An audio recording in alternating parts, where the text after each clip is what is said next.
जेठ मास में केला सींचने की कथा। पुराने समय की बात है। एक गांव में एक गरीब लेकिन बहुत धार्मिक स्त्री रहती थी।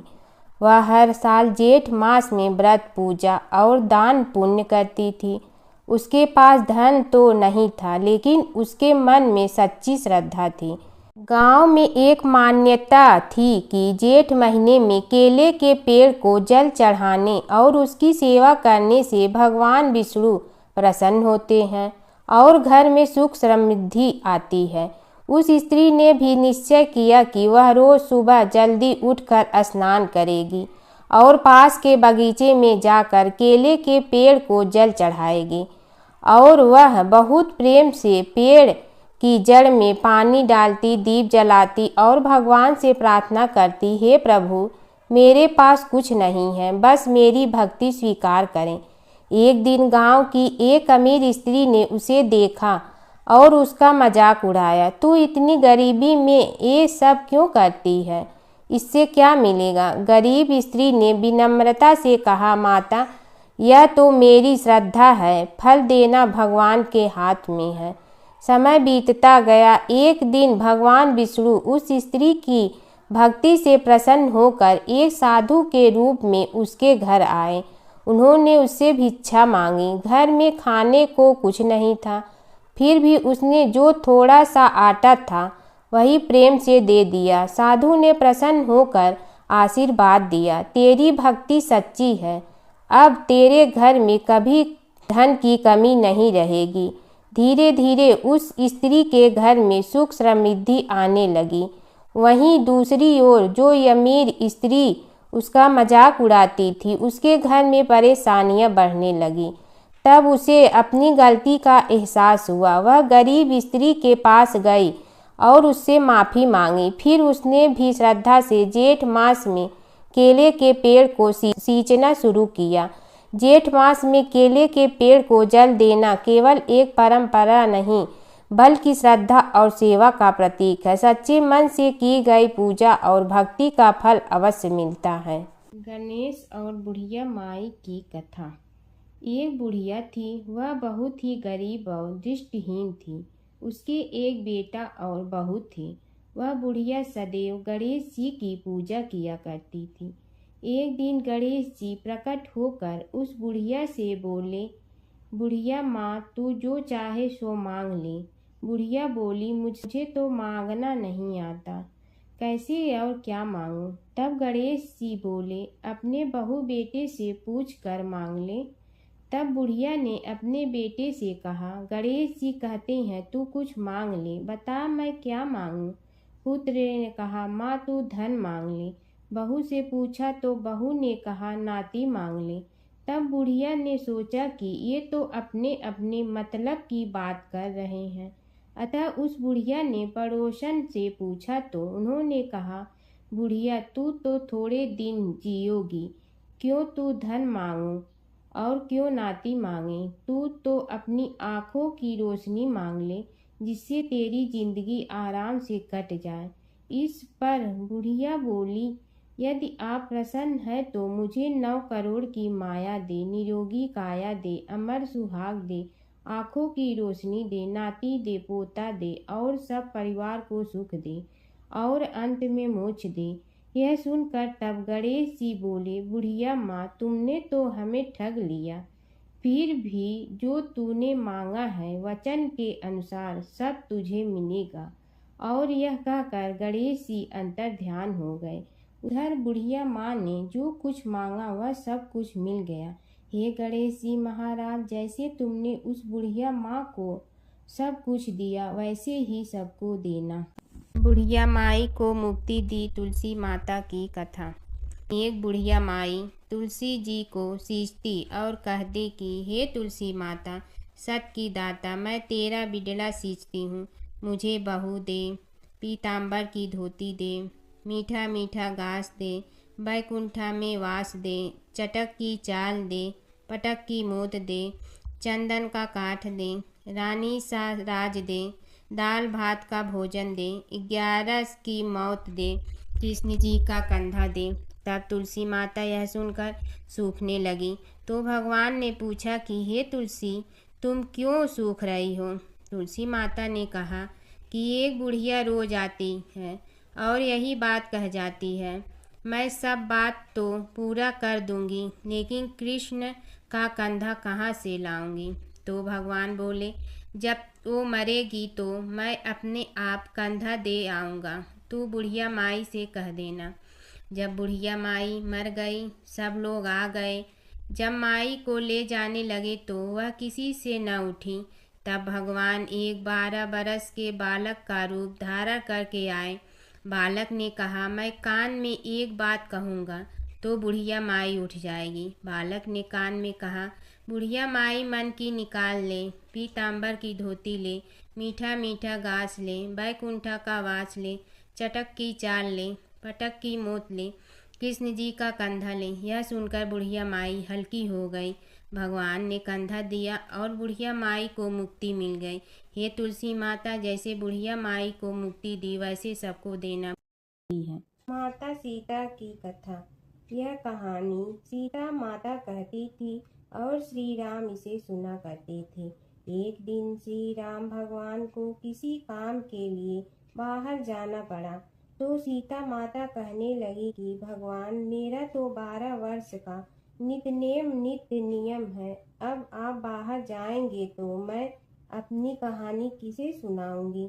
श्री राम ने कहा कि तुम कुएं की पाल पर जाकर बैठ जाना और वहां जो औरतें पानी भरने आएंगी उन्हें अपनी कहानी सुना देना। सीता माता कुएं की पाल पर जाकर बैठ जाती हैं। एक स्त्री आई, उसने रेशम की जड़ी की साड़ी पहन रखी थी और सोने का घड़ा ले रखा था। सीता माता उसे देख कहती हैं कि बहन, मेरा 12 वर्ष का नित्य नेम सुन लो। पर वह स्त्री बोली कि मैं तुम्हारा नित्य नेम सुनूंगी तो मुझे घर जाने में देरी हो जाएगी और मेरी सास मुझसे लड़ेंगी। उसने कहानी नहीं सुनी और चली गई। उसकी रेशम जड़ी की साड़ी फट गई, सोने का घड़ा मिट्टी के घड़े में बदल गया। सास ने देखा तो पूछा कि ये किसका दोष अपने सिर लेकर आ गई है? बहू ने कहा कि कुएं पर एक औरत बैठी थी, उसने कहानी सुनने के लिए कहा, लेकिन मैंने सुनी नहीं, जिसका यह फल मिला है। बहू की बात सुनकर अगले दिन वही साड़ी और घड़ा लेकर सास कुएं की पाल पर गई। सास को वहीं माता सीता बैठी मिली, तो माता सीता ने कहा कि बहन, मेरी कहानी सुन लीजिए। सास बोली कि एक बार छोड़, मैं तो 4 बार कहानी सुन लूंगी।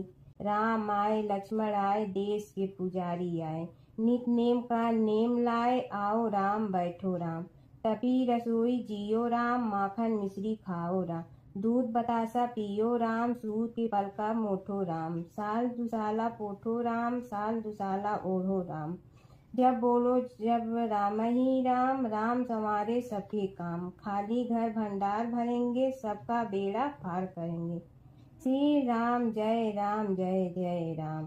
सास बोली कि बहन, कहानी तो बहुत अच्छी लगी। कहानी सुनकर सास घर चली गई और उसकी साड़ी फिर से रेशम जड़ी की बन गई। मिट्टी का घड़ा फिर सोने के घड़े में बदल गया। बहू कहने लगी, सासू माँ, आपने ये सब कैसे किया? सास ने कहा कि बहू, तू दोष लगा के आई थी और मैं अब दोष उतार कर आ रही हूँ। बहू ने फिर पूछा कि वह कुएं वाली स्त्री कौन है? सास बोली कि वे सीता माता थी।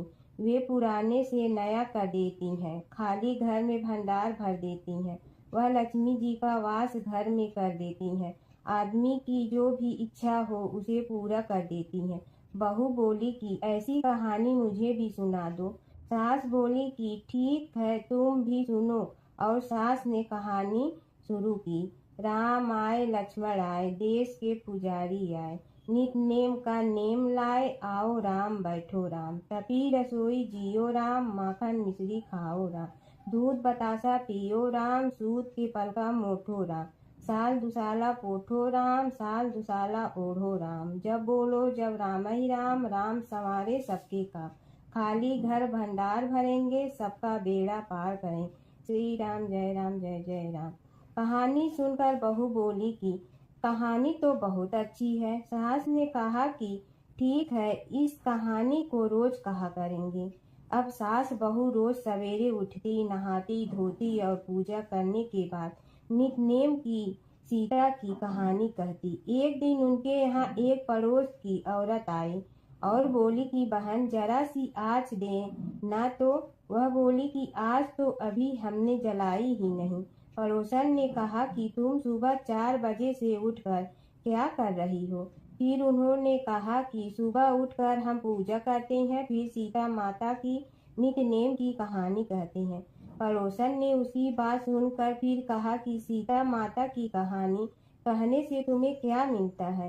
वे बोली कि इनकी कहानी कहने से घर में भंडार भर जाते हैं, सारे काम सिद्ध होते हैं, मन की इच्छा भी पूरी हो जाती है। पड़ोसन कहती है कि बहन ऐसी कहानी तो मुझे भी सुना दो। फिर वह बोली कि ठीक है, तुम भी यह कहानी सुन लो। राम आए लक्ष्मण आए, देश के पुजारी आए, नित नेम का नेम लाए, आओ राम बैठो राम। सारी कहानी सुनने के बाद पड़ोसन कहने लगी बहन कहानी तो मुझे बहुत अच्छी लगी। अब वह पड़ोसन भी नित्य नेम सीता माता की कहानी कहने लगी। कहानी कहने से सीता माता ने पड़ोसन के भी भंडार भर दिए। अब तो पूरे मोहल्ले में नित्य नेम की कथा चल पड़ी। हर किसी की मनोकामना पूरी होने लगी। हे सीता माता, जैसे आपने उनके भंडार भरे वैसे ही आप हमारे भी भंडार भरना, सबकी भरना, कहानी सुनने वाले के भी और कहानी कहने वाले के भी। जमुना की कहानी। प्राचीन समय में एक गांव था जिसमें 2 बहनें रहा करती थी। एक बहन का नाम गंगा था तो दूसरी बहन का नाम जमुना था। एक बार दोनों बहनें एक साहूकार के खेत से गुजर रही थी तो जमुना ने 13 दाने जौ के तोड़ लिए, जिसे देख गंगा बोली कि तुझे तो ग्रहण लग गया, तूने चोरी की है। इस पर जमुना बोली कि अब मेरा ग्रहण कैसे धुलेगा। गंगा ने कहा कि तुझे 12 साल तक साहूकार के यहाँ नौकरी करनी पड़ेगी, तभी तेरा पाप धुलेगा और ग्रहण से मुक्ति मिलेगी। जमुना साहूकार के यहाँ नौकरी के लिए जाती है और अपने लिए काम मांगती है। साहूकार उसे काम पर रख लेता है, लेकिन काम करने से पहले जमुना उसे कहती है कि मैं सारे काम करूंगी लेकिन 4 काम नहीं करूंगी। जूठे बर्तन नहीं मांजूंगी, झाड़ू नहीं लगाऊंगी, बिस्तर नहीं बिछाऊंगी और दिया नहीं जलाऊंगी। 12 साल के बाद कुंभ का मेला लगा तो साहूकारनी भी कुंभ नहाने जाने लगी। जमुना ने उसे जाते देख कहा कि कुंभ के मेले में मेरी बहन गंगा मिलेगी तो उसे यह सोने का टक्का दे देना, इससे वह अपने हाथों में सुंदर चूड़ियां पहन लेगी। साहूकारनी ने कुंभ के मेले में गंगा को वह सोने का टका दे दिया। गंगा ने उनसे वह टका लेते हुए कहा कि मेरी बहन को कहना कि उसके 12 वर्ष पूरे हो गए हैं, अब वह वहां वापिस आ जा। साहूकार व साहूकारनी वापिस घर आए तब जमुना मटके में पानी भर रही थी। दोनों जमुना से बोले कि हमने सोने का वह टका तेरी बहन गंगा को दे दिया था और उसने कहा है कि तेरे 12 वर्ष पूरे हो गए हैं, इसलिए अब तुम वापिस जाओ। यह समाचार सुनते ही जमुना सहस्त्र धारा में बदल गई और बहने लगी। जमुना जी का यह रूप देखकर साहूकार और साहूकारनी परेशान हो गई थी। हमारे घर में जमुना माता ने काम किया, हमें तो अब ग्रहण लग गया है, हम यह ग्रहण कैसे उतारेंगे। जमुना भागकर गंगा माता के पास चली गई। गंगा ने जमुना से पूछा कि तुम साहूकारनी से कुछ कहकर आई हो या ऐसे ही बिना बताए आ गई। तब जमुना बोली कि मैं तो कुछ भी बताकर नहीं आई हूँ। गंगा ने कहा कि जा उन्हें धीरज दे आ, नहीं तो उन्हें जीवन भर असंतोष ही रहेगा। गंगा के कहने पर जमुना माता ने साहूकारनी को सपने में दर्शन दिए और कहा कि तुम दोनों उल्टे माथे क्यों पड़े हो, जाओ उठकर खाओ पियो। तब दोनों बोले कि हम कैसे उठे, हमें तो ग्रहण लगा है, क्योंकि हमने उल्टे सीधे और पता नहीं कितने नीच कार्य आपसे कराए हैं। तब जमुना जी बोली कि तुम्हें ग्रहण नहीं लगा है, ग्रहण तो मुझे लगा था कि मैंने तुम्हारे खेत से 13 दाने जौ के चुराए थे। मैं तो अपना ग्रहण उतारने तुम्हारे घर आई थी। मेरा ग्रहण तुम्हारे घर में 12 वर्ष तक रहने से उतर गया है और मेरी मुक्ति हो गई है। जमुना जी ने कहा कि तुम्हें कोई ग्रहण नहीं लगा है, उल्टे मेरे 12 वर्ष तक यहाँ रहने से तुम्हारी भी मुक्ति हो गई है। यह कहकर जमुना जी स्वप्न से चली गई। दोनों उठकर देखते हैं कि उनके घर में पहले से भी अधिक धन हो गया है। हे जमुना माता, जैसे आपने साहूकार व साहूकारनी की मुक्ति कराई, वैसे ही आप अपने सभी भक्तों की करना। नगर बसेरे की कहानी। किसी गांव में एक भाट व एक जाट रहता था। दोनों में घनिष्ठ मित्रता थी। एक बार जाट अपनी बहन के घर जाने को तैयार हुआ तो भाट अपनी ससुराल जाने को तैयार हुआ। दोनों साथ चल पड़े तो रास्ते में रुककर एक कुएं की मुंडेर पर बैठ गए। जाट ने भाट से कहा कि नगर बसेरा कर लेते हैं। इस पर भाट बोला कि तू ही नगर बसेरा कर ले, मैं तो अपनी ससुराल जा रहा हूँ, वहाँ खूब खातिर होगी मेरी, तू कर ले नगर बसेरा। जाट वहीं कुएं के पास बैठ पानी की घंटी और चावल का दाना लेकर नगर बसेरा करने लगा।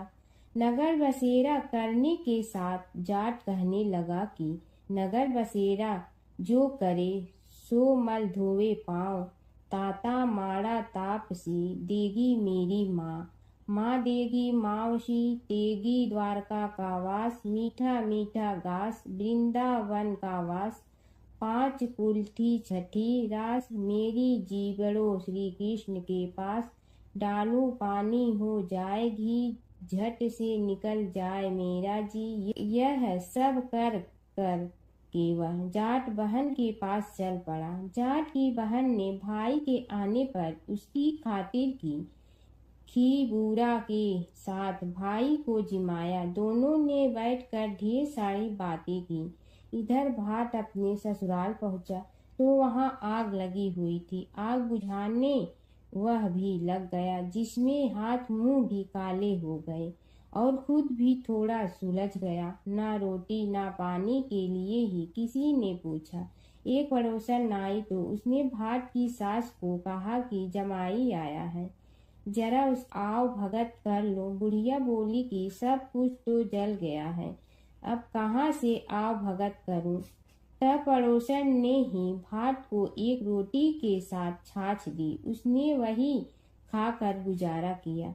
शाम को दोनों फिर घर की ओर चल पड़े और रास्ते में मिल गए और एक दूसरे का हाल पूछा। भाट बोला कि मेरी ससुराल में तो आग लगी हुई थी, आग बुझाते मैं खुद काला हो गया हूँ, ना रोटी मिली ना पानी। जाट बोला कि मेरी तो बहुत खातिर हुई। फिर बोला कि मैंने कहा था ना कि नगर बसेरा कर ले, अब कर ले, लेकिन भाट ने फिर मना कर दिया।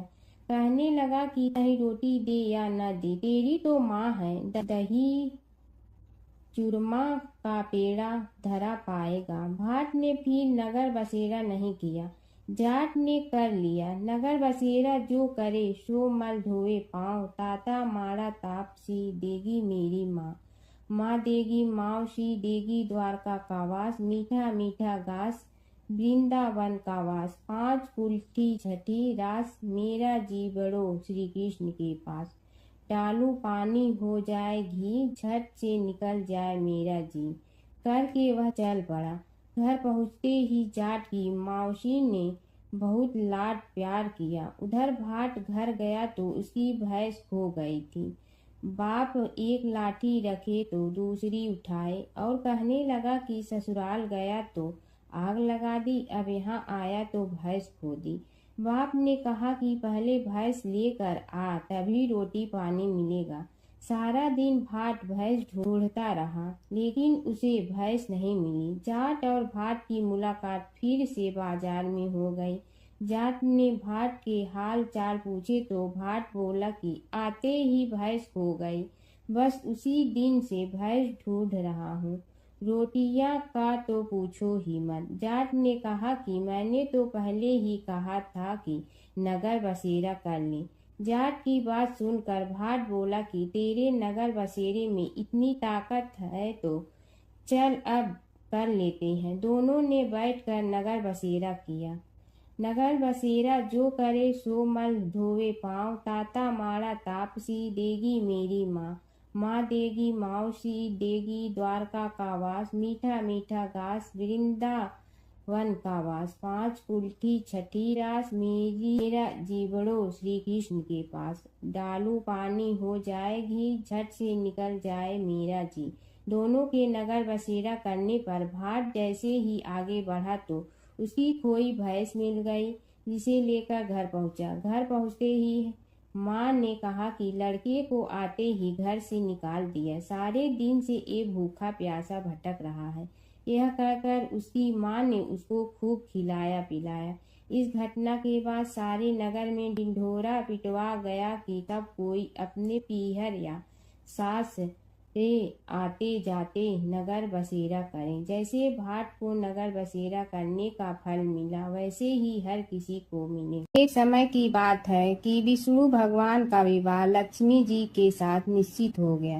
विवाह की तैयारी होने लगी। सभी देवताओं को निमंत्रण भेजे गए, परंतु गणेश जी को निमंत्रण नहीं दिया। कारण जो भी रहा हो, अब भगवान विष्णु की बारात जाने का समय आ गया। सभी देवता अपनी पत्नियों के साथ विवाह समारोह में आए। उन सब ने देखा कि गणेश जी कहीं दिखाई नहीं दे रहे हैं। तब वे आपस में चर्चा करने लगे कि क्या गणेश जी को कोई न्योता नहीं दिया है या स्वयं गणेश जी ही नहीं आए हैं। सभी को इस बात पर आश्चर्य होने लगा। तभी सब ने विचार किया कि विष्णु भगवान से ही इसका कारण पूछा जाए। विष्णु भगवान से पूछने पर उन्होंने कहा कि हमने गणेश जी के पिता भोलेनाथ महादेव को न्योता भेजा है।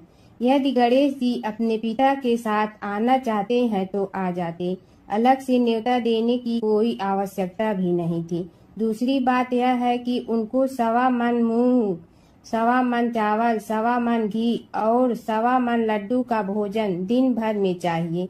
यदि गणेश जी नहीं आएंगे तो कोई बात नहीं, दूसरे के घर जाकर इतना सारा खाना पीना अच्छा भी नहीं लगता। इतनी वार्ता कर ही रहे थे कि किसी एक ने सुझाव दिया, यदि गणेश जी आ भी जाए तो उनके द्वारपाल बनाकर बैठा देंगे कि आप घर की याद रखना। आप तो चूहे पर बैठकर धीरे धीरे चलोगे तो बारात से बहुत पीछे रह जाओगे। यह सुझाव भी सबको पसंद आ गया तो विष्णु भगवान ने भी अपनी सहमति दे दी। होना क्या था कि इतने में गणेश जी वहां आ पहुंचे और उन्हें समझा बुझा कर घर की रखवाली करने बैठा दिया गया। बारात चल रही थी, तब नारद जी ने देखा कि गणेश जी तो दरवाजे पर ही बैठे हुए हैं, तो वे गणेश जी के पास गए और रुकने का कारण पूछा।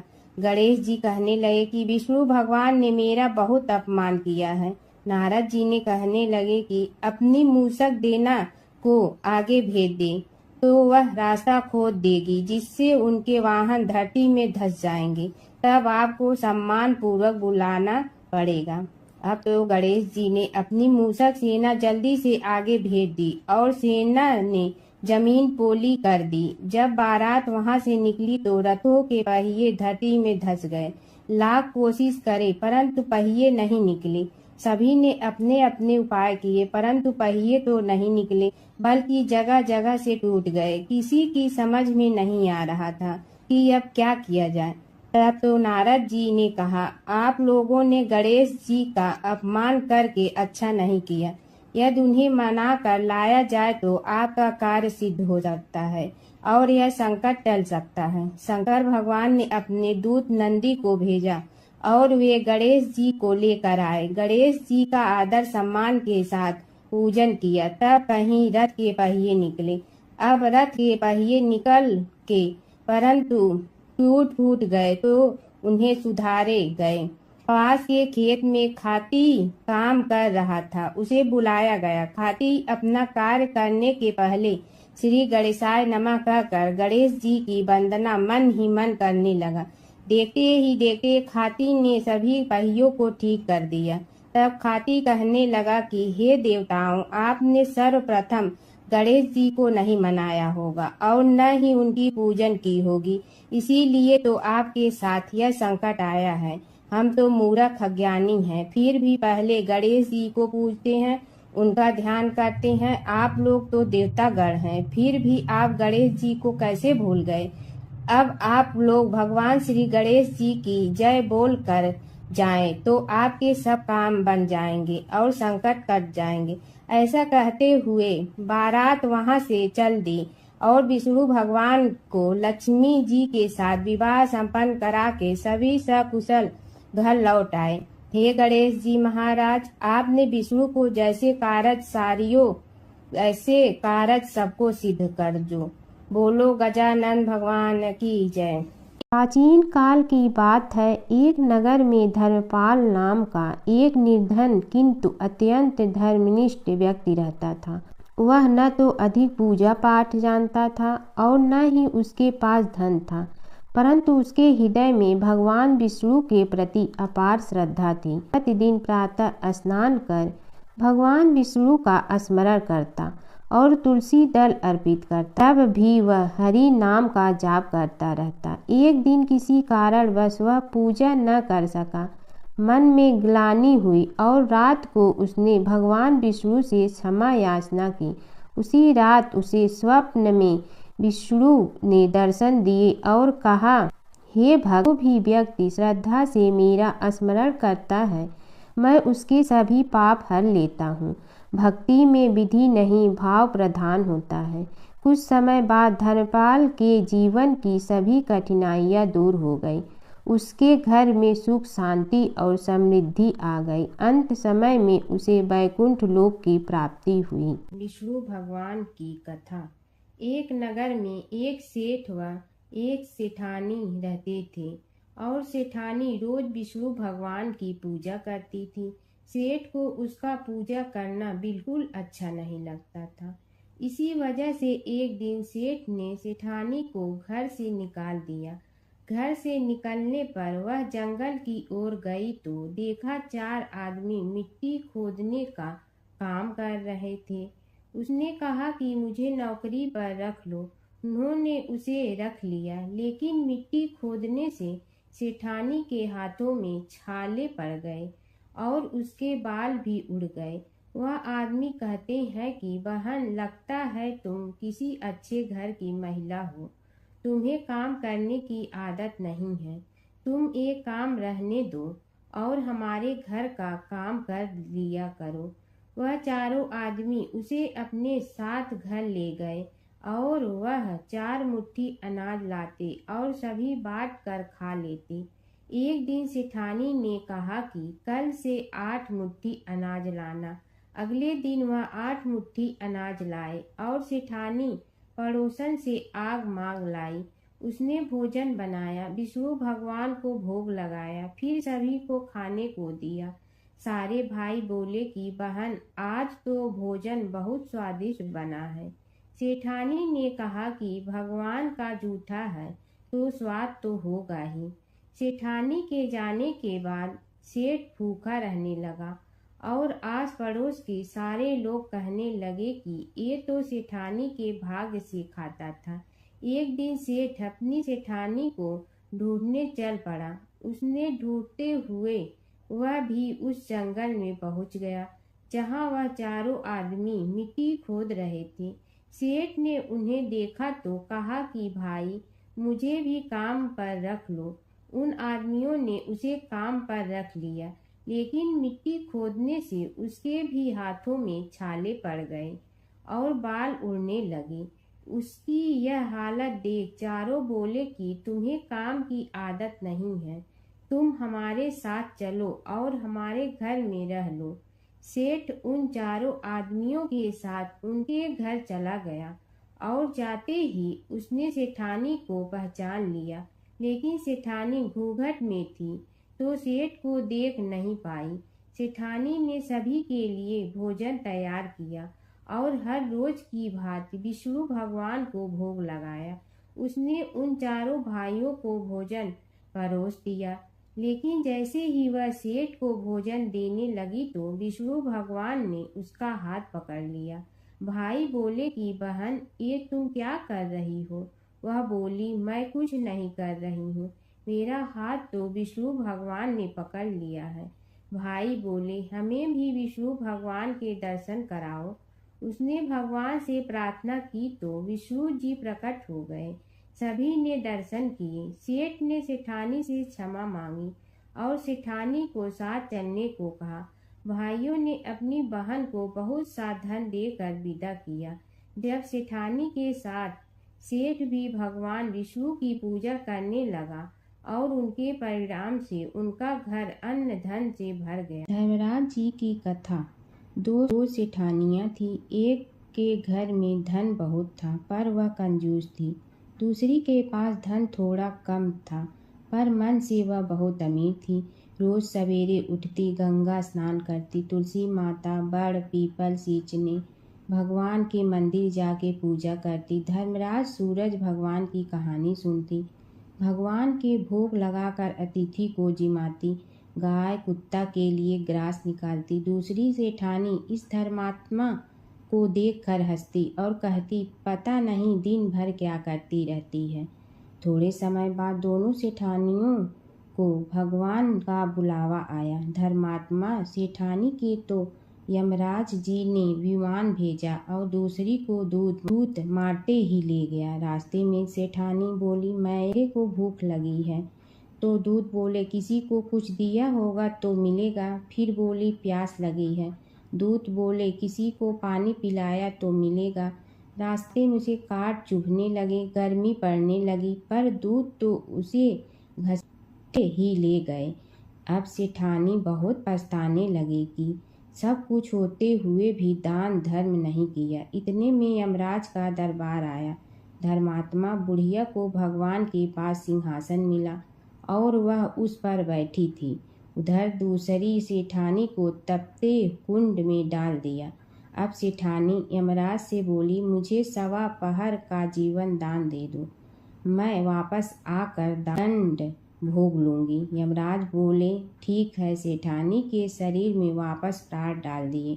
संसार में आते ही पंडितों को बुलाकर सेठानी ने धर्मराज की कथा सुनी, सब तरह से धर्म किया। इतने में समय पूरा हो गया। अब की बार विमान आया। 1.25 पहर के दान धर्म से सेठानी को स्वर्ग मिला। धर्मराज जी की परम भक्त पोपा बाई की कथा। एक गांव में एक पोपा बाई रहती थी। जब वह 5 साल की थी तभी से वह नियम से धर्मराज जी व्रत की कथा सुनती थी और व्रत करती थी। एक दिन उसने अपने भाई व भाभी से कहा कि मैं शादी नहीं करूंगी, अब मैं अपना समय भगवान की पूजा अर्चना में ही बिताना चाहती हूँ। इसलिए मेरी झोपड़ी गांव के बाहर बनवा दो और गांव में सबको कह दो कि वह अपनी गाय व बछड़ों को मेरे यहाँ ही घास भूस चरने को भेज दो और जिसकी भी इच्छा हो, श्रद्धा हो, मुझे खाना भिजवा दो। एक दिन नगर का राजा शिकार खेलने जंगल में आया और गांव के बाहर जंगल के पास बनी झोपड़ी देखकर रुक गया। झोपड़ी के पास जाकर उसने आवाज लगाई कि कौन है, लेकिन भीतर से कोई आवाज न आने पर वह लगातार दरवाजा खटखटाता रहा। तब पोपा बाई उठी और कहने लगी कि कौन हो तुम जो बार बार दरवाजा बजा रहे हो, क्यों आवाज लगा रहे हो? राजा ने कहा कि मैं यहाँ का राजा हूँ और तुम्हारे साथ विवाह करूँगा। पोपा बाई ने कहा कि जहाँ से आए हो वहीं चले जाओ, मैं किसी पराये आदमी का मुंह नहीं देखती हूँ। राजा ने पोपा बाई की एक नहीं सुनी और जबरदस्ती उठा ले गया। तब पोपाबाई ने राजा को श्राप दिया कि तुम्हारा सारा राजपाट नष्ट हो जाएगा। महल में आने पर राजा की रानियों ने सारी बात सुनकर राजा से अनुरोध किया कि पोपाबाई को वहीं वापस छोड़ आओ। राजा जब पोपाबाई को वापस झोपड़ी में छोड़ने जाने लगा तो रास्ते में पाप की नदी आई, जिसमें राजा डूब गया। कुछ समय बाद पोपाबाई मृत्यु के बाद धर्मराज जी के यहाँ पहुंची और धर्मराज जी ने उन्हें स्वर्ग का राज दे दिया। एक बार एक सेठ व सेठानी मृत्यु लोक से स्वर्ग लोक आए तो उसके द्वार बंद देखकर वह धर्मराज जी से द्वार खोलने का आग्रह करते हैं। धर्मराज जी कहते हैं, इस द्वार पर पोपाबाई का राज है। इस पर सेठ सेठानी कहते हैं कि हम पोपाबाई को नहीं जानते हैं। धर्मराज जी उन दोनों की बात सुनकर कहते हैं कि तुम दोनों 7 दिन तक मृत्युलोक में रहो। 8 खोपड़ा से राई भरकर 5 कपड़े ऊपर रखकर कहानी सुनकर उद्यापन करना और कहना कि राज है, पोपाबाई लेखा लेगी राई राई का। सारे बोलो पोपाबाई की जय। प्राचीन काल की बात है। नैमिषारण्य क्षेत्र में ऋषि, महर्षि और साधु संतों का समाज जुड़ा था। उसमें श्री सूत जी भी विद्यमान थे। शौनक जी ने उनकी सेवा में उपस्थित होकर निवेदन किया कि हे अज्ञान रूप घोर तिमिर को नष्ट करने में करोड़ों सूर्यों के समान प्रकाशमान श्री सूत जी हमारे कानों के लिए अमृत के समान जीवन प्रदान करने वाले कथा तत्व का वर्णन कीजिए। हे सूत जी, हमारे हृदयों में ज्ञान के प्रकाश की वृद्धि तथा भक्ति, वैराग्य और विवेक की उत्पत्ति जिस कथा से हो सकती हो वह हमारे प्रति कहने की कृपा कीजिए। शौनक जी की जिज्ञासा से सूत जी बड़े प्रसन्न हुए। पुरातन इतिहासों के स्मरण से उनका शरीर पुलकायमान हो रहा था। वे कुछ देर उसी स्थिति में विराजमान रहकर कुछ विचार करते रहे और अंत में बोले, शौनक जी, इस विषय में आपके चित्त में बड़ी जिज्ञासा है। आप धन्य हैं जो सदैव ज्ञान की प्राप्ति में तत्पर रहते हुए विभिन्न पुराण कथाओं की जिज्ञासा रखते हैं।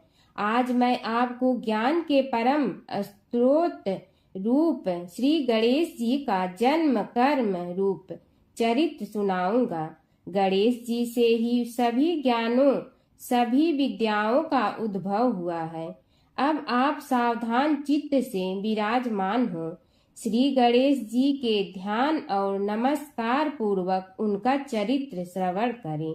नमस्तस्मै गणेशाय ब्रह्मा विद्या प्रदायिनी यनागस्त्यसमः साक्षात विघ्न सागर सोषणे। कैसे हैं वे श्री गणेश जो सभी प्रकार की ब्रह्म विद्याओं को प्रदान करने वाले अर्थात ब्रह्मा के सगुण और निर्गुण स्वरूप पर प्रकाश डालने और जीव ब्रह्मा का अभेद प्रतिपादन करने वाली विद्याओं के दाता हैं। वे विघ्नों के समुद्रों को महर्षि अगस्त्य के समान शोषण करने में समर्थ हैं। इसलिए उनका नाम विघ्न सागर शोषक के नाम से प्रसिद्ध है। मैं उन भगवान श्री गणेश जी को नमस्कार करता हूँ। प्रथम पूजा के अधिकारी श्री गणेश जी, यह कहकर सूत जी कुछ समय के लिए मौन हो गए और फिर बोले, शौनक जी, भगवान गणेश जी ही सर्वप्रथम पूजा प्राप्ति के अधिकारी हैं। किसी भी देवता की पूजा करो, पहले उनकी पूजा करो। शौनक जी ने निवेदन किया, हे भगवान, हे सूत, सर्वप्रथम यह बताने की कृपा कीजिए कि गणेश जी को प्रथम पूजा का अधिकार किस प्रकार प्राप्त हुआ। इस विषय में मेरी बुद्धि मोह को प्राप्त हो रही है कि सृष्टि रचयिता ब्रह्मा जी, पालन करता भगवान नारायण और संहार करता शिव जी में से किसी को प्रथम पूजा का अधिकारी क्यों नहीं माना गया। यह त्रिदेव ही तो सबसे बड़ा देवता माने जाते हैं। सूत जी ने कहा, शौनक जी, यह भी एक रहस्य ही है। देखो, अधिकार मांगने से नहीं मिलता, इसके लिए योग्यता होनी चाहिए। संसार में अनेकों देवी देवताएं पूजे जाते हैं। पहले जो जिसका इष्ट देव होता है वह उसी की पूजा किया करता है। इससे बड़े देवताओं के महत्व में कमी आने की आशंका उत्पन्न हो गई। इस कारण देवताओं में परस्पर विवाद होने लगा। वे उसका निर्णय प्राप्त करने के लिए शिव जी के पास पहुँचे और प्रणाम करके पूछने लगे, प्रभु, हम सब में प्रथम पूजा का अधिकारी कौन है? शिव जी सोचने लगे कि किसे प्रथम पूजा का अधिकारी माने। तभी उन्हें एक युक्ति सूझी। बोले, देवगण, इसका निपटारा बातों से नहीं तथ्यों से होगा।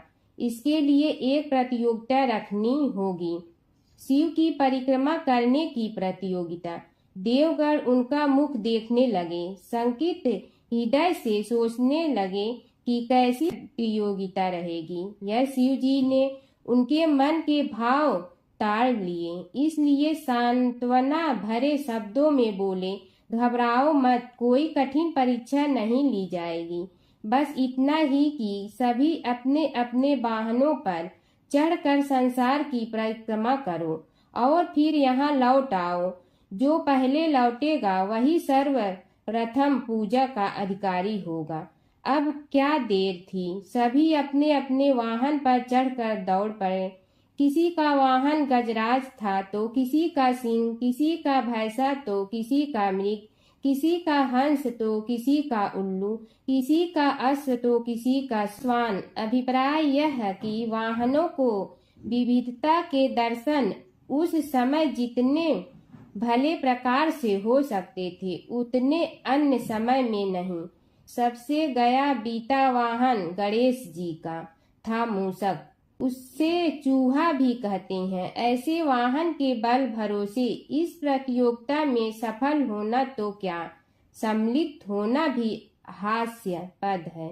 गणेश जी ने सोचा, छोड़ो, क्या होगा प्रतियोगिता में भाग लेने से, हम तो यहाँ बैठे रहकर ही तमाशा देखेंगे। वे बहुत देर तक विचार करते रहे। अंत में उन्हें एक युक्ति सूझी। शिव जी स्वयं ही जगदाता हैं, यह संसार उन्हीं का प्रतिबिंब है, तब क्यों न इन्हीं की परिक्रमा कर ली जाए। इनकी परिक्रमा करने से ही संसार की परिक्रमा हो जाएगी। ऐसा निश्चय कर उन्होंने मूषक पर चढ़कर शिव जी की परिक्रमा की और उनके समक्ष जा पहुँचे। शिव जी ने कहा, तुमने परिक्रमा पूर्ण कर ली? उन्होंने उत्तर दिया, जी हाँ। शिव जी सोचने लगे कि इसे तो यहीं घूमते हुए देखा, फिर परिक्रमा कैसे कराया। देवताओं का परिक्रमा करके लौटना आरंभ हुआ और उन्होंने गणेश जी को वहां बैठे देखा तो माथा ठनक गया। फिर भी साहस करके बोले, अरे तुम विश्व की परिक्रमा के लिए नहीं गए? गणेश जी ने कहा, अरे मैं कब का यहाँ आ गया। देवता बोले, तुम्हें तो कहीं भी नहीं देखा। गणेश जी ने उत्तर दिया, देखते कहाँ से, समस्त संसार शिव जी में विद्यमान है। इनकी परिक्रमा करने से ही संसार की परिक्रमा पूर्ण हो गई। सूत जी बोले, शौनक, इस प्रकार गणेश जी ने अपनी बुद्धि के बल पर ही विजय प्राप्त कर ली। उनका कथन सत्य था, इसलिए कोई विरोध करता भी तो कैसे। बस उसी दिन से गणेश जी की प्रथम पूजा होने लगी। सूत जी बोले, हे शौनक जी, यह एक तथ्य है कि गणेश जी ही उसके पात्र हैं। वे बड़े देवता का भी कार्य सिद्धि में विघ्न उपस्थित होने पर उन विघ्न राज का आश्रय न लिया हो। हे शौनक, वे देव भी बड़े दयालु हैं। नाम तो शिव जी का ही आशुतोष है, किंतु वे सर्वात्मा और सर्वरक्षक प्रभु तो शिव जी की अपेक्षा भी शीघ्र ही प्रकट हो जाते हैं। उनका भक्त कभी किसी संकट में नहीं पड़ता। यदि प्रारब्ध वशात कभी किसी विपत्ति में पड़ भी जाता है तो गणेश्वर की उपासना करने पर उनके अनुग्रह से उनके समस्त दुख दूर होकर परम सुख की प्राप्ति होती है। शौनक ने कहा, हे सूत जी, हे महाभाग, हे प्रभु, मैं गणेश जी के विभिन्न चरित्रों का अध्ययन करना चाहता हूँ, तो मुझे बताइए कि किस ग्रंथ का अवलोकन करूँ। हे दयामय, आपको तो उनके समस्त चरित्र विदित है कि यदि आप ही उन्हें सुनाने की कृपा करें तो मेरा अत्यधिक उपकार होगा। सूत जी बोले, हे शौनक भगवान, गणेश्वर के इतने चरित्र हैं कि उन सब का कथन इस जीवा से संभव नहीं, क्योंकि प्रभु अनंत, प्रभु चरित्र अनंता वाली बात समस्त विद्वान ऋषि मुनि कहते हैं। फिर भी गणेश जी प्रथम पूजा के अधिकारी होने के कारण समस्त देव चरित्रों में जुड़े हुए हैं, इसलिए उनका प्रभाव भी सर्वाधिक व्यापक है। हे मुने, हे शौनक, वे भगवान सर्व समर्थ हैं, वे सभी का तिरस्कार करने में समर्थ हैं, किंतु उनका तिरस्कार कोई भी नहीं कर सकता। यह त्रिलोक्य उन्हीं भगवान के संकेत पर नित्य करता है, इसकी समस्त क्रियाएं उन्हीं की इच्छा पर आश्रित हैं। हे शौनक भगवान, गणेश्वर स्वयं कहते हैं, शिवे विष्णु च शक्तौ च सूर्ये मयि निराधिप यो भेद बुद्धि योगः स सम्य योगो मतो मम। हे नरेश्वर, हे वरेण्य, शिव, विष्णु, शक्ति, सूर्य और मुझ गणेश में जो अभेद बुद्धि योग है, मेरे मत में वही सम्यक योग है। इससे यह भी सिद्ध है कि समस्त देवता उन्हीं के स्वरूप हैं, वे ही भगवान विभिन्न कार्य रूपों के अनुसार अपना भिन्न भिन्न नाम रखते हैं। हे मुनि श्रेष्ठ, उन सब देवताओं के चरित्र भी उन्हीं गणराज के चरित्र हैं। यद्यपि सब चरित्र एक ही ग्रंथ में मिलने में संभव नहीं है, फिर भी गणेश्वर के अनेकों प्रमुख चरित्रों का वर्णन गणेश पुराण में हुआ है। राजा सोमकांत का वृतांत कथन। शौनक जी ने पूछा, हे प्रभु, गणेश पुराण का आरंभ किस प्रकार हुआ, यह मुझे बताने की कृपा करे। इस पर सूत जी ने कहने लगे, हे शौनक, यद्यपि गणेश पुराण है तो बहुत प्राचीन, क्योंकि भगवान गणेश्वर तो आदि हैं। न जाने कब से गणेश जी अपने उपासकों पर कृपा करते चले आ रहे हैं। उनके अनंत चरित्र हैं, जिनका संग्रह एक महापुराण का रूप ले सकता है। उसे एक बार भगवान नारायण ने नारद जी को और भगवान ने शंकर और जगन जननी पार्वती जी को सुनाया था। बाद में वही पुराण संक्षेप रूप में ब्रह्मा जी ने महर्षि वेद व्यास को सुनाया और फिर व्यास जी ने महर्षि भृगु को सुनाया। भृगु ने कृपा करके सौराष्ट्र के एक राजा सोमकांत को सुनाया था। तब से वह पुराण अनेक कथाओं में विस्तृत होता रहा और अनेक कथाओं से रहित होता हुआ अनेक रूप में प्रचलित है। शौनक जी ने पूछा, भगवान, आप यह बताने का कष्ट करें कि राजा सोमकांत कौन था, उसने महर्षि से गणेश पुराण का श्रवण कहाँ किया था, उस पुराण के श्रवण से उसे क्या क्या उपलब्धियां हुई। हे नाथ, मुझे श्री गणेश्वर की कथा के प्रति उत्कंठा बढ़ती ही जा रही है। सूत जी बोले, हे शौनक, सौराष्ट्र के देवनगर नाम की एक प्रसिद्ध राजधानी थी। वहाँ का राजा सोमकांत था। वह अपनी प्रजा का पुत्र के समान पालन करता था। वह वेद ज्ञान संपन्न, शस्त्र विद्या में पारंगत एवं प्रबल प्रतापी राजा, समस्त राजाओं में मान्य तथा अत्यंत वैभवशाली था। उसका ऐश्वर्य कुबेर के भी ऐश्वर्य को लज्जित करता था। उसने अपने पराक्रम से अनेकों देश जीत लिए थे। उसकी पत्नी अत्यंत रूपवती, गुणवती, धर्माज्ञा एवं पतिव्रत धर्म का पालन करने वाली थी। वह सदैव अपने प्राणनाथ की सेवा में लगी रहती थी। उसका नाम सुधर्मा था। जैसे वह प्रतिव्रता थी, वैसे ही राजा भी एक पत्नी व्रता का पालन करने लगा। उसके हेमकांत नामक एक सुंदर पुत्र था। वह भी सभी विद्याओं का ज्ञाता और अस्त्र शस्त्रादि के अभ्यास में निपुण हो गया था। यह सभी श्रेष्ठ लक्षणों से संपन्न सद्गुणी एवं प्रजा जनों के हितों का अत्यंत पोषक था।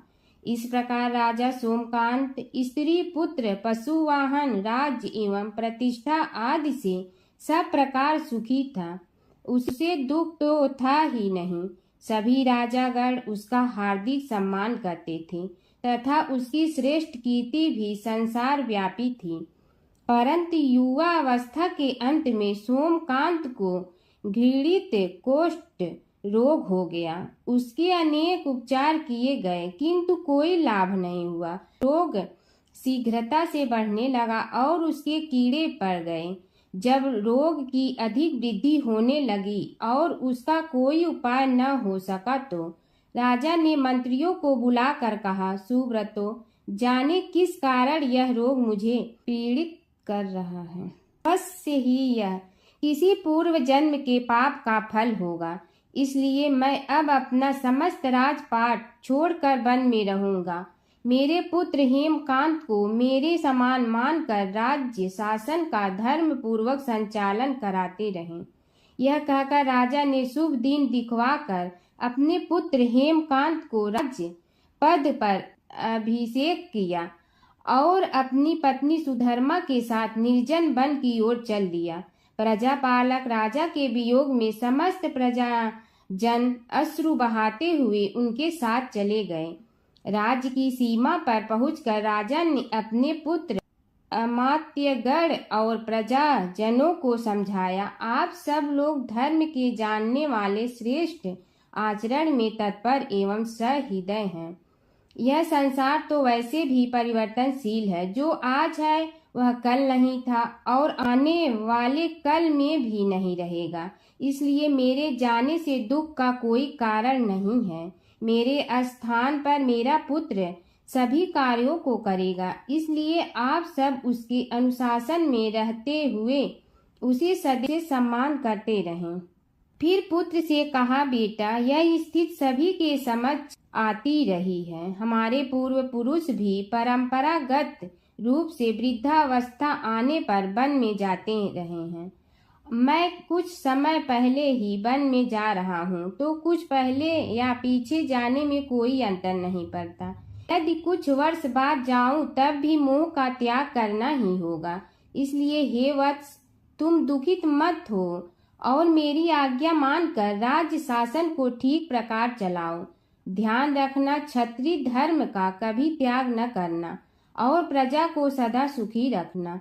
इस प्रकार राजा सोमकांत ने सभी को समझा बुझाकर वहां से वापस लौट आया और स्वयं अपनी पतिव्रता भार्या के साथ वन में प्रवेश किया। पुत्र हेमकांत के आग्रह से उसने सुबल और ज्ञान गम्य नामक 2 आत्माओं को भी साथ ले लिया।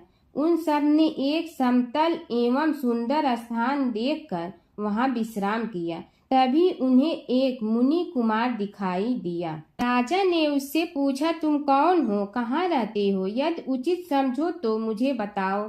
मुनि बालक ने कोमल बाड़ी में कहा, मैं महर्षि भृगु का पुत्र हूँ। मेरा नाम च्यवन है।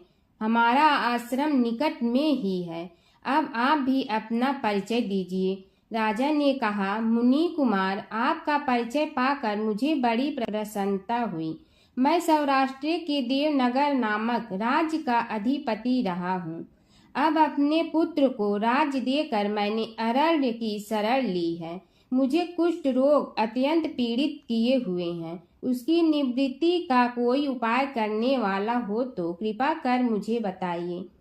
मुनि कुमार ने कहा, मैं अपने पिताजी से अपना वृतांत कहता हूँ, फिर वे जैसा कहेंगे आपको बताऊंगा। यह कहकर मुनि बालक चला गया और कुछ देर में ही आकर बोला, राजन, मैंने आपका वृतांत अपने पिताजी को बताया। उनकी आज्ञा हुई है कि आप सब मेरे साथ आश्रम में चलकर उनसे भेंट करें, तभी आपके रोग के विषय में भी विचार किया जाएगा। राजा सोमकांत के पूर्व जन्म का वृत्तांत भृगु द्वारा वर्णन। राजा अपनी पत्नी और अमात्यों के सहित च्यवन के साथ साथ भृगु आश्रम में जा पहुंचा। और उन्हें प्रणाम कर बोला, हे भगवान, हे महर्षि, मैं आपकी शरण हूँ, आप मुझ कुष्ठी पर कृपा कीजिए। महर्षि बोले, राजन, यह तुम्हारे किसी पूर्व जन्म कृत पाप का ही उदय हो गया है। इसका उपाय मैं विचार करके बताऊंगा। आज तो तुम सब स्नान आदि से निवृत्त होकर रात्रि विश्राम करो। महर्षि की आज्ञा अनुसार सबने स्नान भोजन आदि के उपरांत रात्रि व्यतीत की और प्रातः काल स्नान आदि नित्य कर्मों से निवृत्त होकर महर्षि की सेवा में उपस्थित हुए। महर्षि ने कहा, राजन, मैंने तुम्हारे पूर्व जन्म का वृत्तांत जान लिया हूँ और यह भी विदित कर लिया है कि किस पाप के फल से तुम्हें इस रोग की प्राप्ति हुई है। यदि तुम चाहो तो उसे सुना दूं। राजा ने हाथ जोड़कर निवेदन किया, बड़ी कृपा होगी मुनिनाथ, मैं उसे सुनने के लिए उत्कंठित हूँ। महर्षि ने कहा, तुम पूर्व जन्म में एक धनवान वैश्य के लाडले पुत्र थे। वह वैश्य विंध्याचल के निकट कौलहार नामक ग्राम में निवास करता था। उसकी पत्नी का नाम सुलोचना था। तुम उसी वैश्य दंपत के पुत्र हुए। तुम्हारा नाम कामद था। तुम्हारा लालन पालन बड़े लाड चाव से हुआ। उन्होंने तुम्हारा विवाह एक अत्यंत सुंदरी वैश्य कन्या से कर दिया था, जिसका नाम कुटुम्बिनी था। यद्यप तुम्हारी भार्या सुशीला थी और तुम्हें सदैव धर्म में निरत देखना चाहती थी, किंतु तुम्हारा स्वभाव वासनांध होने के कारण दिन प्रतिदिन उज्जवल होता जा रहा था। किंतु माता पिता भी धार्मिक थे, इसलिए उनके सामने तुम्हारी उज्ज्वलता दबी रही। परंतु माता पिता की मृत्यु के बाद तुम निरंकुश हो गए और अपनी पत्नी की बात भी नहीं मानते थे। तुम्हें अनाचार में प्रवृत्त देखकर उसे दुख होता था, तो भी उसका कुछ बस न चलता था। तुम्हारी उन्मत्तता चरम सीमा पर थी। अपनों से भी द्वेष और क्रूरता का व्यवहार किया करते थे। हत्या आदि कराते थे। तुम्हारे लिए सामान्य बात हो गई। पीड़ित व्यक्तियों ने तुम्हारे विरुद्ध राजा से पुकार की। अभियोग चला और तुम्हें राज्य की सीमा से भी बाहर चले जाने का आदेश हुआ। तब तुम घर छोड़कर किसी निर्जन वन में रहने लगे। उस समय तुम्हारा कार्य लोगों को लूटना और हत्या करना ही रह गया। एक दिन माध्याह्न काल था। गुणवर्धक नामक एक विद्वान ब्राह्मण उधर से निकला। बेचारा अपनी पत्नी को लिवाने के लिए ससुराल जा रहा था। तुमने उस ब्राह्मण युवक को पकड़कर लूट लिया। प्रतिरोध करने पर उसे मारने लगे तो वह चित्कार करने लगा, मुझे मत मार, मत मार, देख मेरा दूसरा विवाह हुआ है।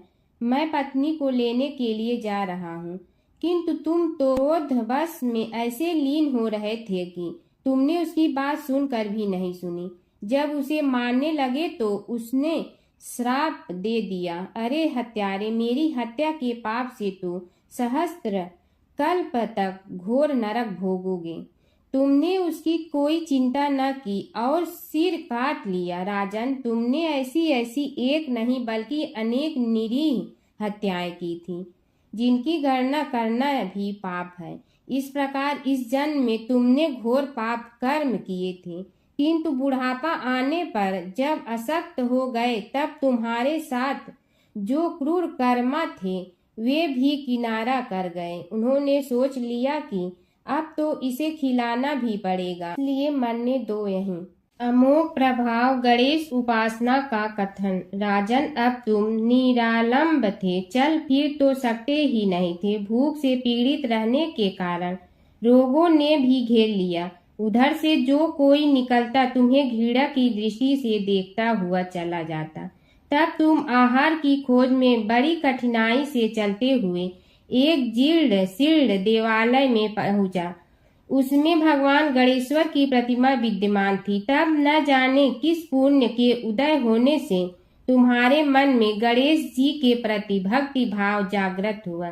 तुम निराहार रहकर उनकी उपासना करने लगे। उससे तुम्हें सब कुछ मिला और रोग भी कम हुआ। राजन, तुमने अपने साथियों की दृष्टि बचाकर बहुत सा धन एक स्थान पर गाड़ दिया था। अब तुमने उस धन को उसे देवालय के जीर्णोद्धार में लगाने का निश्चय किया। शिल्पी बुलाकर उस मंदिर को सुंदर और भव्य बनवा दिया। इस कारण कुख्याति सुख्याति में बदलने लगी। फिर यथा समय तुम्हारी मृत्यु हुई। यमदूतों ने पकड़कर तुम्हें यमराज के समक्ष उपस्थित किया। यमराज तुमसे बोले, जीव, तुमने पाप और पुण्य दोनों ही किए हैं और दोनों का ही भोग तुम्हें भोगना है, किंतु पहले पाप का फल भोगना चाहते हो पुण्य का। इसके उत्तर में तुमने प्रथम अपने पुण्य कर्मों के भोग की इच्छा प्रकट की और इसीलिए उन्होंने तुम्हें राजकुल में जन्म लेने के लिए भेज दिया। पूर्व जन्म में तुमने भगवान गणाध्यक्ष का सुंदर एवं भव्य मंदिर बनवाया था, इसलिए तुम्हें सुंदर देह की प्राप्ति हुई। यह कहकर महर्षि भृगु कुछ रुके। उन्होंने देखा कि राजा को इस वृतांत पर शंका हो रही है। तभी महर्षि के शरीर में असंख्य विकराल पक्षी उत्पन्न होकर राजा की ओर झपटे। उनकी चोंच बड़ी तीक्ष्ण थी, जिनसे वे राजा के शरीर को नोच नोच कर खाने लगे। उसके कारण उत्पन्न असहनीय पीड़ा से व्याकुल हुए राजा ने महर्षि के समक्ष हाथ जोड़कर निवेदन किया, प्रभु, आपका आश्रम तो समस्त द्वेष आदि से परे है और यहाँ मैं आपकी शरण में बैठा हूँ, तब यह पक्षी मुझे आकर ही क्यों पीड़ित कर रहे हैं? हे मुनिनाथ, इनसे मेरी रक्षा कीजिए। महर्षि ने राजा के अंतर्वचन सुनकर सांत्वना देते हुए कहा, राजन, तुमने मेरे वचनों में शंका की थी और जो मुझ सत्यवादी के कथन में शंका करते हैं उसे खाने के लिए मेरे शरीर से इसी प्रकार पक्षी प्रकट हो जाते हैं, जो कि मेरे हुंकार करने पर भस्म हो जाया करते हैं। यह कर महर्षि ने हुंकार की और तभी वे समस्त पक्षी भस्म हो गए। राजा श्रद्धावनत होकर उनके समक्ष अश्रुपात करता हुआ बोला, प्रभु, अब आप पाप से मुक्त होने का उपाय कीजिए। महर्षि ने कुछ विचार कर कहा, राजन, तुम पर भगवान गणेश्वर की कृपा सहज रूप से है और वे ही प्रभु तुम्हारे पापों को भी दूर करने में समर्थ हैं। इसलिए तुम उनके पाप नाशक चरित्रों का श्रवण करो। गणेश पुराण में उनके चरित्रों का भले प्रकार वर्णन हुआ है, अतएव तुम श्रद्धा भक्ति पूर्वक उसी को सुनने में चित्त लगाओ। राजा ने प्रार्थना की, महामुनि, मैंने गणेश पुराण का नाम भी आज तक नहीं सुना, तो उनके सुनने का सौभाग्य कैसे प्राप्त कर सकूंगा? हे नाथ, आपसे अधिक ज्ञानी और प्रकांड विद्वान और कौन हो सकता है? आप ही मुझ पर कृपा कीजिए। महर्षि ने राजा की दीनता देखकर उसके शरीर पर अपने कमंडल का मंत्रपूत जल छिड़का। तभी राजा को एक छींक आई और नासिका से एक अत्यंत छोटा काले वर्ण का पुरुष बाहर निकल आया। देखते देखते वह बढ़ गया। उसके भयंकर रूप को देखकर राजा कुछ भयभीत हुआ, किंतु समस्त आश्रमवासी वहां से भाग गए। वह पुरुष महर्षि के समक्ष हाथ जोड़कर खड़ा हो गया। उन्हें उसकी ओर देखा और कुछ उच्च स्वर में बोले, तू कौन है, क्या चाहता है? वह बोला, मैं साक्षात पाप हूँ, समस्त पापियों के शरीर में मेरा निवास है। आपके मंत्रपूत जल के स्पर्श से मुझे विवश होकर राजा के शरीर से बाहर निकलना पड़ा है। अब मुझे बड़ी भूख लगी है, बताइए क्या खाऊं और कहाँ रहूं? महर्षि बोले, तू उस आम के अवकाश स्थान में निवास कर और उसी वृक्ष के पत्ते खाकर जीवन निर्वाह कर। यह सुनते ही वह पुरुष आम के वृक्ष के पास पहुंचा, किंतु उसके स्पर्श मात्र से वह वृक्ष जलकर भस्म हो गया। फिर जब पाप पुरुष को रहने के लिए कोई स्थान दिखाई न दिया तो वह भी अंतर्हित हो गया। हर व्रत कथा के साथ पढ़ी और सुनी जाने वाली लपसी तपसी की यह कहानी। एक लपसी था, एक तपसी था। तपसी हमेशा भगवान की तपस्या में लीन रहता था। लपसी रोजाना सवा सेर की लपसी बनाकर भगवान का भोग लगाकर जीम लेता था। एक दिन दोनों लड़ने लगे। तपसी बोला, मैं रोज़ भगवान की तपस्या करता हूँ, इसलिए मैं बड़ा हूँ। लपसी बोला, मैं रोज़ भगवान को सवा सेर लपसी का भोग लगाता हूँ, इसलिए मैं बड़ा हूँ। नारद जी वहाँ से गुजर रहे थे। दोनों को लड़ता देखकर उनसे पूछा कि तुम क्यों लड़ रहे हो। तपसी ने खुद के बड़ा होने का कारण बताया और लपसी ने अपना कारण बताया। नारद जी बोले, तुम्हारा फैसला मैं करूँगा। दूसरे दिन लपसी और तपसी नहाकर अपनी रोज की भक्ति करने आए तो नारद जी ने छुपकर 1.25 करोड़ की एक एक अंगूठी उन दोनों के आगे रख दी। तपसी की नज़र उस अंगूठी पर पड़ी जो उसने चुपचाप अंगूठी उठाकर अपने नीचे दबा ली। तब लपसी की नज़र अंगूठी पर पड़ी, लेकिन उसने ध्यान नहीं दिया। भगवान को भोग लगाकर लपसी खाना खाने लगा।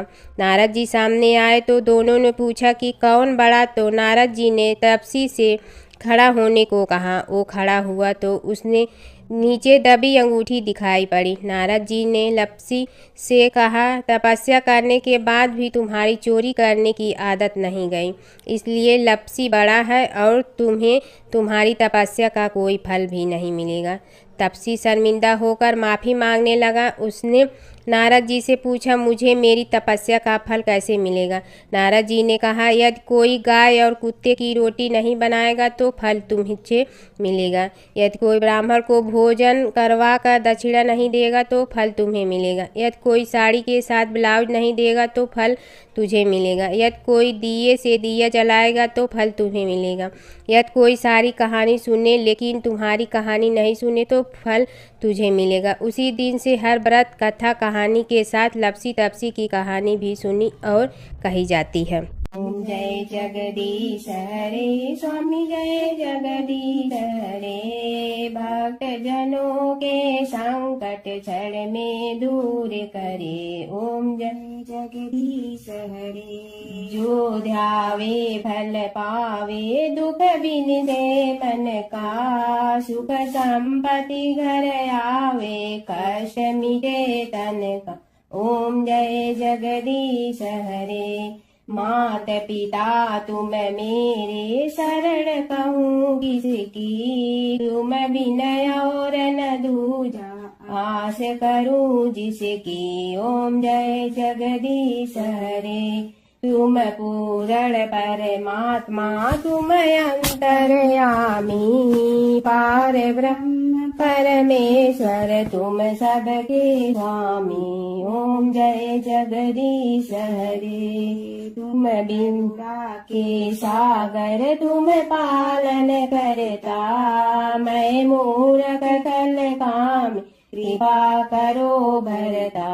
ओम जय जगदीश हरे, तुम हो ये कय गोचर, सबके प्राणपति, किस विधि मिलूं दया में, तुमको मैं कुमति। ओम जय जगदीश हरे, दीन बंधु दुख हरता, तुम रक्षक मेरे, अपने हाथ उठाओ द्वार पड़ा तेरे। ओम जय जगदीश हरे, विषय विकार मिटा, पाप हरो देवा, श्रद्धा भक्ति बढ़ाओ, संतन की सेवा। ओम जय जगदीश हरे, तन मन धन सब तेरा, स्वामी सब कुछ है तेरा, तेरा तुझको अर्पण क्या लागे मेरा। ओम जय जगदीश हरे, जय जगदीश हरे, स्वामी जय जगदीश हरे, भक्त जनों के संकट क्षण में दूर करे। ओम जय जगदीश हरे, स्वामी जय जगदीश हरे।